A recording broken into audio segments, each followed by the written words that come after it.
Hello, welcome to another episode of our live stream, My Journey to the Trinity. My name's Hussein.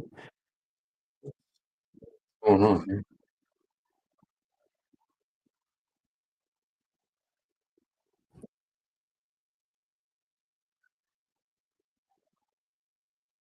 Oh, it's doing that. Weird. Still going. I wonder if I got something else on. Oh,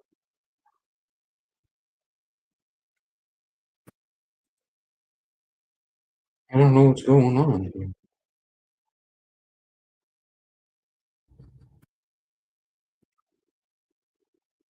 Um,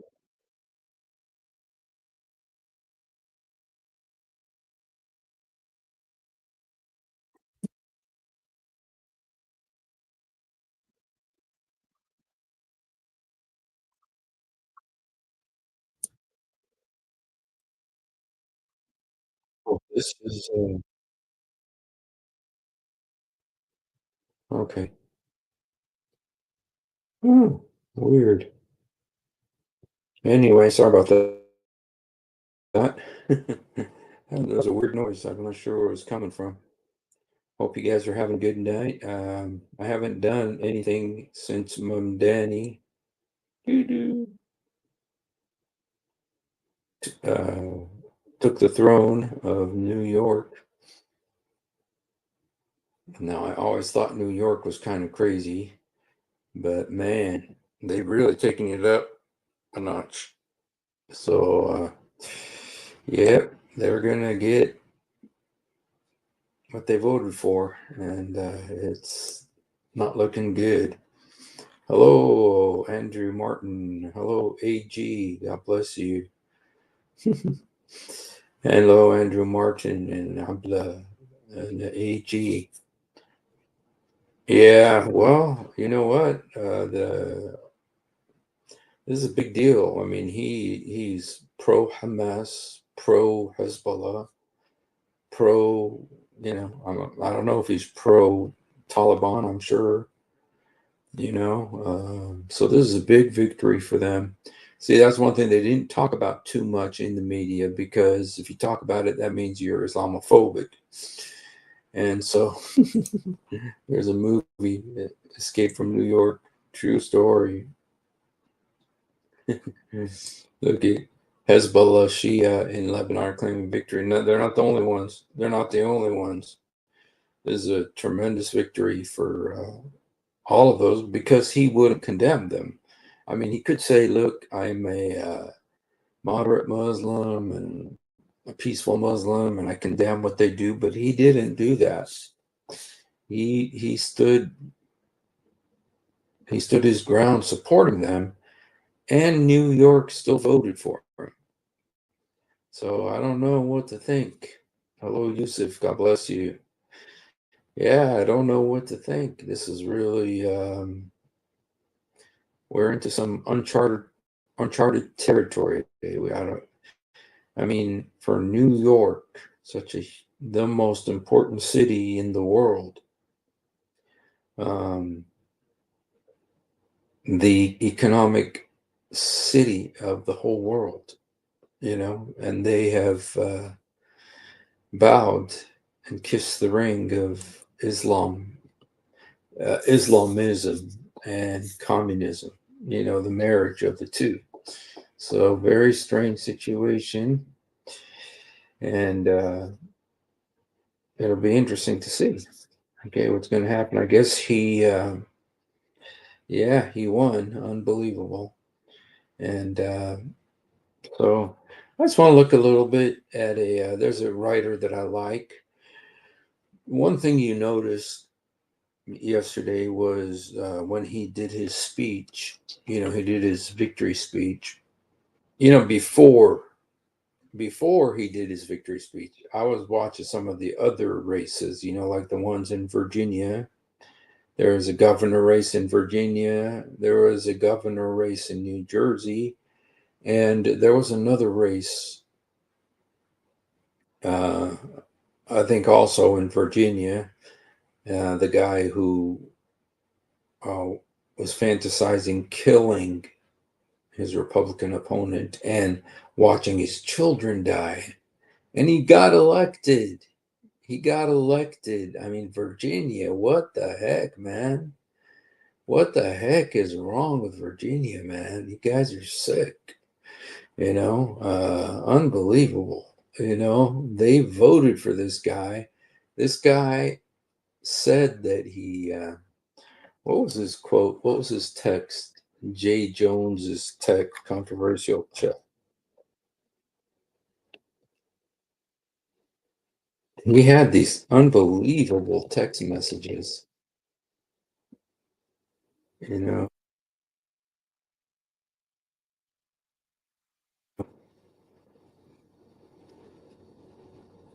Here's what the Jay Jones ran for Attorney General, and he won. Uh, because of these texts that he sent about the Republican opponent, and right after the Charlie Kirk murder, and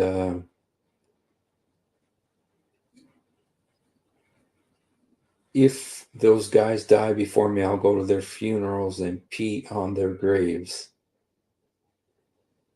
Um, Jones suggested that if he only had 2 bullets and was faced with the choice of shooting Gilbert, that was his Republican opponent, or the dictators Adolf Hitler and Pol Pot, he would shoot Gilbert every time.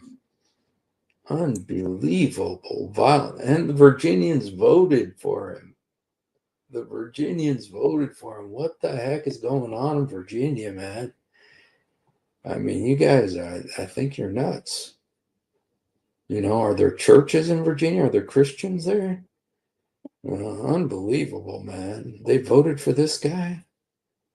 Coiner hung up, but Jones continued texting, saying he was just asking questions. Coiner chastised Jones for hoping Jennifer Gilbert's children would die. One text said, "I mean, do I think Todd and Jennifer are evil? That they're breeding little fascists? Yes." So this is when he's fantasizing about Gilbert's children dying, his young children. Coiner has not spoken with Jones since, apart from a brief conversation. In a news outlet, he said he's deeply, deeply sorry for what I said, and I wish that it hadn't happened. I would take it back if I could. And Virginians voted this guy in. Can you believe it? Unbelievable. I guess people are desperate in Virginia. And they voted for the communist governor, too. So, hatred of Donald Trump is a big thing over there. And Democrats and Muslims will work together to go against anything Christian, not knowing full Muslims will go after them if the Christian. The Islam allows them to do taqiyya, which is, play along with these guys to win power. But then once you got the power, then you go after every non-Muslim. And so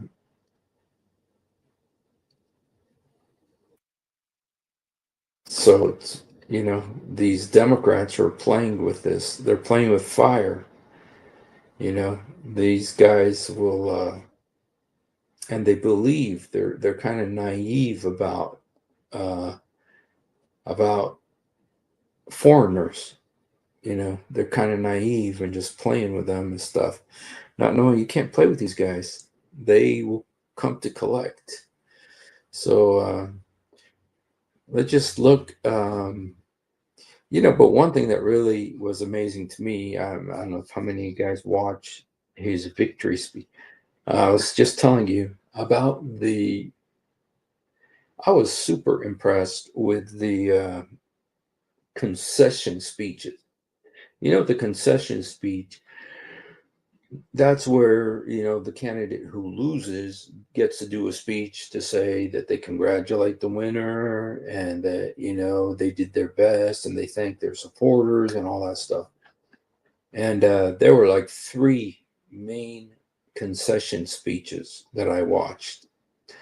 There was the one from Mamdani Como. Actually, there was two from Mamdani Como and the other guy, Kliwa. And then there was the one for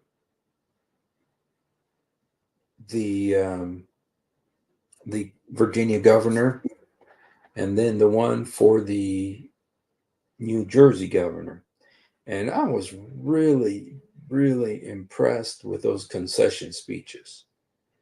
I mean, the victor speeches were just a bunch of bile dribble. I mean, it doesn't make a difference what they said. They sounded like losers, even though they were the winners. But the concession speeches were amazing, really. There was one the governor candidate for Virginia, and she says, "I did this because God told me to, and I felt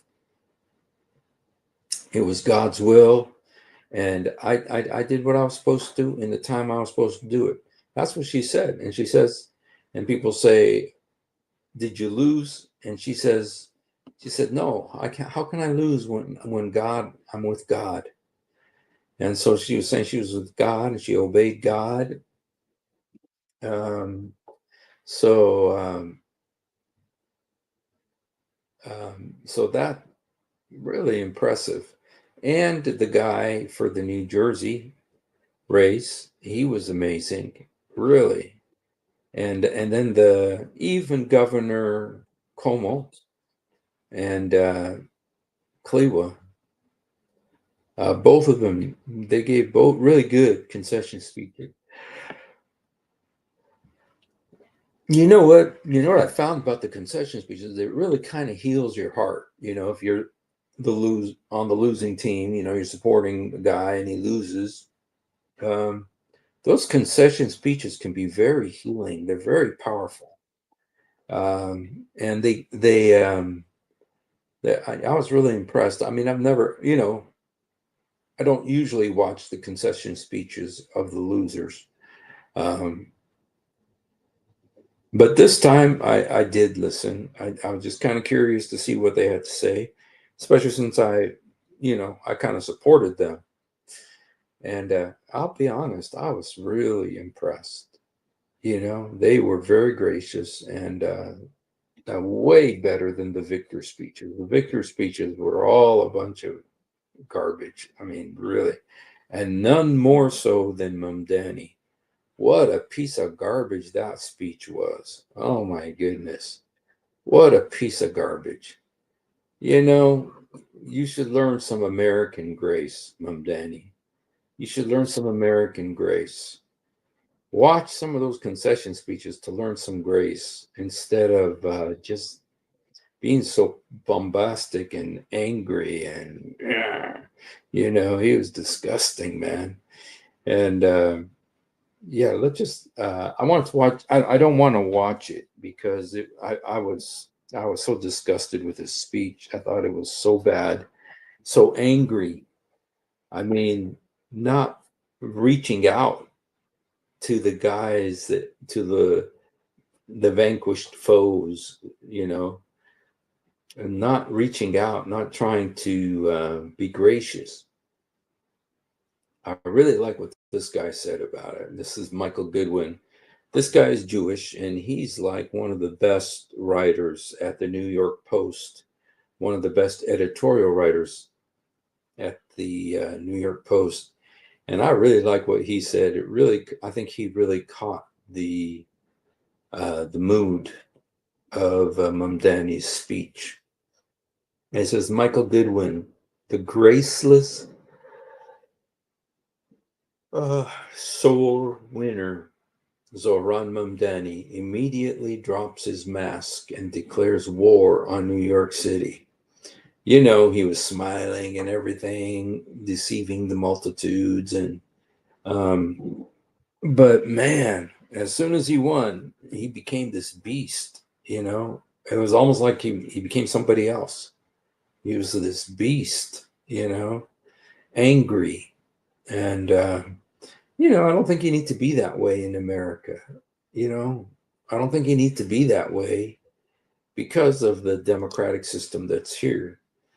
But he was that way, very disgusting. Even what's his face? Um, Let me see if I could watch. I think if I could watch that, it'll be cool. Um, which is that left wing nutcase on CNN. Um, that guy's name Van Jones on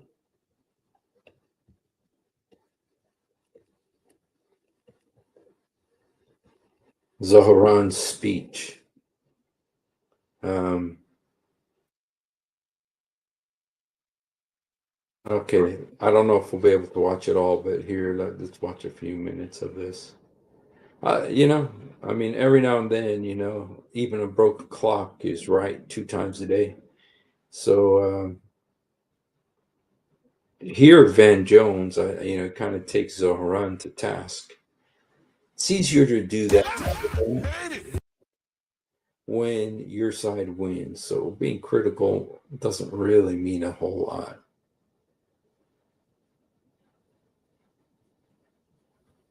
Okay, where is it?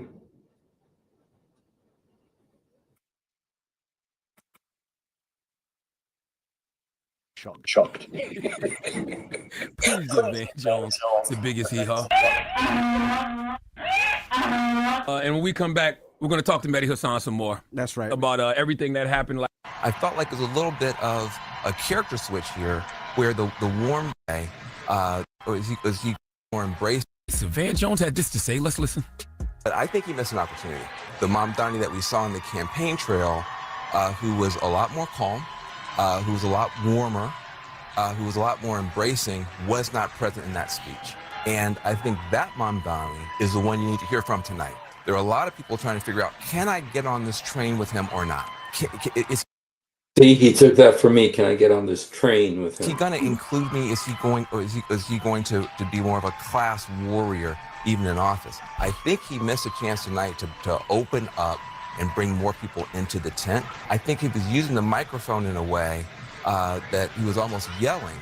And that's not the Mamdani that we've seen on TikTok and the great interviews and stuff like that. So I felt like there's a little bit of a character switch here, where the warm, open, embracing guy that's close to working people was not on stage tonight. And there was some other voice on stage. That said, he's very young, and he just pulled off something that's very, very difficult. And I wouldn't write him off, but I think he missed an opportunity to open himself up tonight, and I think that will probably cost him going forward. Man, shut the F up, Eva. Okay, so yeah, so yes, thank you, Abdullah, for showing that. You guys, if you want to support the persecuted Christians in Nigeria, thank God President Trump talked about it. I mean, no matter what you want to say against President Trump, and there's a lot you can. I tell you what, he stood up for the Christians in Nigeria, and he told Nigeria, you don't stop killing them, we're going to come over there with guns blazing. I mean, that was amazing.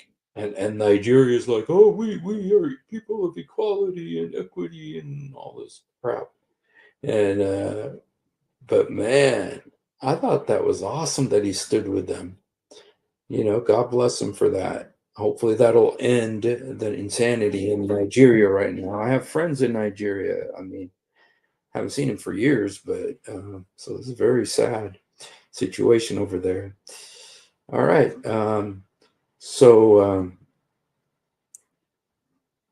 Yeah, let's look at Michael Goodwin's article about the sore winner, Zoran Mamdani. So graceless. He just looks like he's so angry at America. America has been so good to him. It's been so good to his family. His father is a rabid partisan, and yet he's a teacher at Columbia University, and his mother is a movie director. Just like, and you guys, why be so angry? Go live in another country for a while if you don't appreciate being in America. Here's what Michael Goodwin says. Having fallen in love with the sound of his own voice and apparently convinced he is heaven sent, a besotted Zoran missed the warning that you never get a second chance to make a first impression. So it was that his victory speech Tuesday night had no hint of grace or gratitude to New York or America. Its sneering, triumphalist tone was especially unbecoming for an immigrant in a city that generously opened its arms to embrace him and his family decades ago. Rather than any expression of appreciation, his relentless criticism of his political predecessors and successful New Yorkers sounded like a battle cry from the interior of a Trojan horse. Without a doubt, he was declaring war against President Trump and, by extension, anyone else who had the nerve to oppose him. Especially striking was the fact that Mamdani offered only the back of his hand to the more than 1 million New Yorkers who voted for his opponents. Okay. So I like the way he said that, the way he, expressed that. It's very gracious and nice. All right, you guys. Well, you know what, you guys? I'm not going to be here very long tonight. I'm really tired. And so I just want to come on, say something about the Mamdani train. And so, anyway, hopefully tomorrow I'll be a little bit more awake. And so thank you so much, you guys, for being with us. If you haven't done it, please do it now. Jesus, help me. Jesus, forgive me. Jesus, come into my heart. Jesus, help me. Jesus, forgive me. Jesus, come into my heart. يسوع ساعدني. يسوع سامحني. يسوع ادخل قلبي. We love you, but much more importantly, he loves you. Have a great night.